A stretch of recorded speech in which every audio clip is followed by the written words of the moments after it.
Luke Inman back again in the eDraft.com studios. Part 4 of my newest video series, going division by division, breaking down one rookie from each team that you need to remember for this upcoming 2015 fantasy football season. Tackling the NFC South today, we start with the number 1 overall pick in the entire draft with Jameis Winston, who was selected by the Tampa Bay Buccaneers. Now, the Buccaneers struggled through a 2-14 season, but perk up, fantasy owners, as they now look to have a core and foundation in place on the offensive side of the ball. The local product from Florida State will have plenty of hometown support, but will also have huge expectations to live up to, as his college pedigree would indicate. Winston is a big and beefy frame quarterback who can sit back in the pocket and be able to absorb the beating NFL quarterbacks go through on a week-to-week basis. While he's a true pocket passer at heart, Winston also possesses just enough athleticism and mobility to scramble for extra yardage when needed, and is sure to plunge in the end zone a handful of times this season because of it. Something that is always a nice bonus for fantasy owners when checking out the box scores.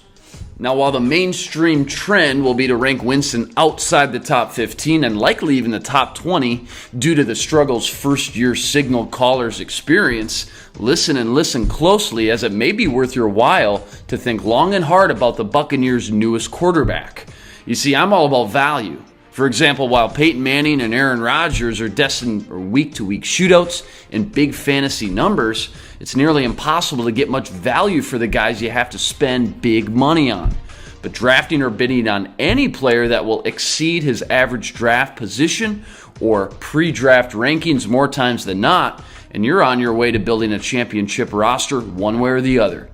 Because of his pre-draft rankings outside the top 20, Winston will be cheap, dirt cheap. And there's no other way to put it, meaning any production that exceeds, say, a top 15 quarterback will be worth his weight in gold from a fantasy perspective when analyzing his yards and touchdowns through the air and on the ground. Now, that may just be wishful thinking to some, but where things start to get juicy and enticing is when you break down his supporting cast. I'm talking about Vincent Jackson, Mike Evans, and tight end Austin Jenkins, who collectively form the 3 postmen inside the paint of your favorite NBA team. Winston has these 3 to lean on during his first year as bailout options when he's in trouble, and will find a comfort zone with them early and often as he learns firsthand they're some of the best jump ball targets in the NFL. On top of that, the Buccaneers invested in their offensive lines in round 2 and 3 to help build a safety net of protection for Winston for years to come, and have a dual threat running back in Charles Sims, who is dangerous on the ground and out of the backfield, a player who we didn't get to see during his rookie year due to injury. Playing in a soft division that saw a division winner host an abysmal 6-10 record, and on a team where his defense is bound to put him in plenty of come-from-behind situations where he will be asked to truck the rock in the second half of ball games, and all of a sudden, Winston is a prime candidate to put up more than respectable fantasy numbers, especially for where you can draft him. If you're looking for a lethal bang for the buck choice, swoop up Winston in the later rounds, and don't be afraid to grab one of his playmakers like Vincent Jackson or Mike Evans, giving you a cheap yet highly dangerous combo to work with, and giving you the money to spend on a duo of premium running backs earlier in the draft.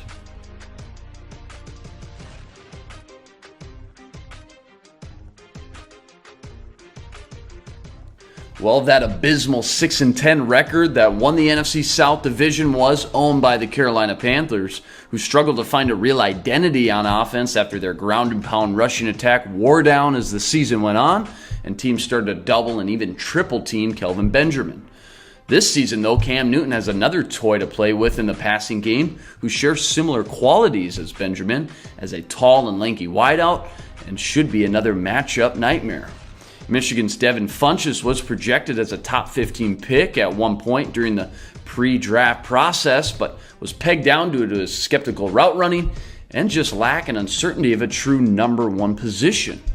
But while others saw question marks around Funchess, the Panthers front office saw nothing but talent and potential, as giving Cam Newton another big-bodied target could bring the offense full circle and look to reach a balance inside the playbook and offensive personnel for the first time in years. Funchess will step in from day one and see the field plenty as the Panthers' depth chart is thin to say the least. But on top of getting all the first-team reps, Funchess gets the privilege of lining up opposite of Benjamin, who will demand the double teams and attention from opposing defenses once again, giving Funchess plenty of one-on-one looks and opportunities to make a big name for himself as a rookie. While I don't see him as a guy who's going to catch a lot of balls, with Benjamin and Greg Olsen already etched in stone inside a primarily run-first offense, I do see Funchess doing the most with his opportunities and turning in plenty of splash plays and big gains throughout the season.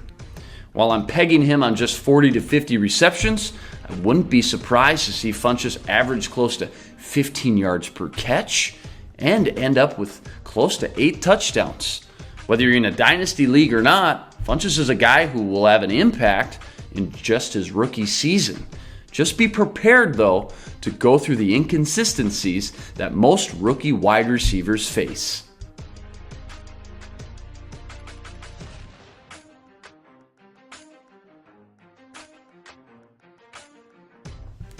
Well, the Falcons saw their championship window come and go quickly after reaching the NFC Championship game just a few years ago, but quickly went south after their defense couldn't keep up with the week-to-week shootouts Matt Ryan and company led them on.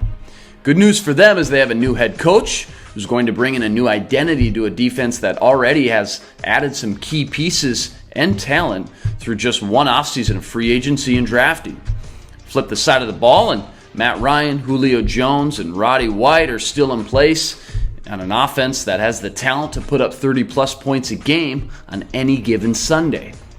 What that passing game will benefit the most from, though, however, is a true identity on the ground, something they've been missing since Steven Jackson's first year with the team.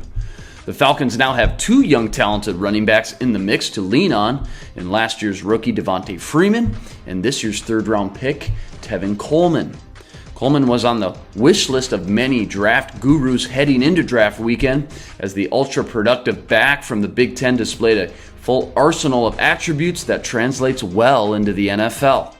Even at just 5'11", 200 pounds, Coleman shows the ability to bounce off would-be tacklers and get big inside the tackle box. But his real bread and butter is making defenders miss and exploding by them with his agility and vision. While it's still uncertain who will receive the majority of first-team reps between the two, I can tell you Coleman's talent alone is too good to keep on the sidelines for very long. And while ultimately Coleman and Freeman will likely split most of the Falcons' touches, in a high-octane offense, they both should produce solid fantasy numbers this upcoming season. Keep a close eye on the training camp battle heading into your draft and gauge just how much buzz is coming out of the Atlanta Falcons' backfield.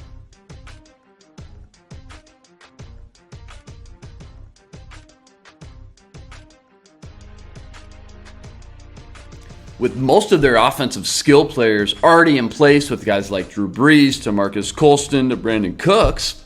the New Orleans Saints focused on the defensive side of the ball in the draft, where they ranked almost dead last in yards given up, just behind the Falcons, and 27th in total points given up per game. Still, the potential future Hall of Famer Drew Brees and his surrounding cast is better than most, and while they didn't add any of the sexy positions through the Saints draft, they did get a lot bigger and stronger up front with their top 15 pick, offensive tackle Andres Pete. I've said all along, buying a pure pocket passer like Brees, even just another half a second when dropping back, makes the world of difference as a quarterback who still has the sheer talent and football IQ to put up solid yet consistent fantasy numbers, who will watch his draft stock slip outside the top 3 quarterbacks for the first time in a handful of years. While it was a great draft from a fantasy perspective from the NFC South that added a potential franchise quarterback in Jameis Winston with the number 1 overall pick and other big-time playmakers like Devin Funchess and Tevin Coleman. Remember to like, subscribe, and comment as I continue my newest video series, going division by division, breaking down one rookie from each team that's going to put you ahead of your competition for this upcoming 2015 fantasy football season. For everyone at eDraft Sports, I'm Luke Inman, signing out.